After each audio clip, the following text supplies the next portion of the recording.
თქვენი აზრით რამდენად არის ალტერნატივა მკურნალობის დროს თურქეთში წასვლა ევროპის ნაცვლად? იცი რა, როცა არსებობს თურქეთის ვარიანტი და არსებობს ევროპის ბევრი ქვეყნის ვარიანტი და მე მაქვს არჩევანი და უცებ ეს არჩევანი ქრება და მრჩება მარტო თურქეთი. რატო არის ეს ჩემთვის კარგი? ანუ მე მქონდეს ის არჩევანიც და ისიც მქონდეს. ვისაც ურჩევნია თურქეთში მკურნალებს, ვისაც ურჩევნია ჩხოროწყუში ჩავა. ხო, ვისაც სად უნდა? უბრალოდ არჩევანის თავისუფლება იკარგება ამით. თვითონ რატო მკურნალობენ ევროპაში? ანუ ბევრი მახსენდება ეგეთი. ვინც ევროპაში მკურნალობს და არა მაგალითად საქართველოში, როცა პატარა რაღაც წამოდგებდება. ხელისუფლების წარმომადგენელს გულისხმობთ ხო? აი ხლა რავი, პირველი ვინც ვიფიქრე, პატრიარქი ვიფიქრე, თუნდაც რა გერმანიაში რომ მკურნალო. ყველა ვარიანტი ჩვენთვის ცუდი იქნება ქვეყნისთვის. უვიზო შეჩერება მარტო ის ხო არაა, რომ ვიღაცას ვიზის აღება მოუწევს.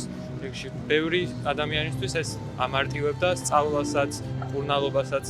ჩვენ გვაკლდება რეალურად იმათთვის არაფერი არ არის ახლა ევროპისთვის ერთი ქვეყნიდან შევლენ თუ არ შევლენ არაფერი არ აკეთება. რეალურად ჩვენ გვჭირდება ეგ, ჩვენ გვინდა და რატო არ უფრთხილდებიან ამას, რაც უკვე გვაქვს? ეგ არ ვიცი. თქვენი აზრით როგორ მიდის ჩვენი საქმე, ქვეყნის საქმე უკეთესობისკენ თუ უარესობისკენ?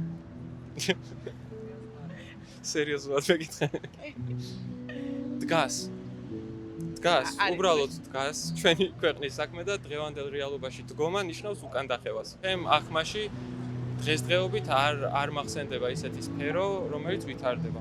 ანუ არის რაღაც პატარ-პატარა მოჩვენებითი რაღაც გაუმჯობესებები, დროებითი გაუმჯობესებები, რომელიც ანუ ხო ხალხისთვისაც რო იყოს რაღაც ეგეთი, მაგრამ ძირითადად ვისი ბიუჯეტიც და ვისი ფინანსებიც იმატებს, ხო, ეგენი პარლამენტში შედან.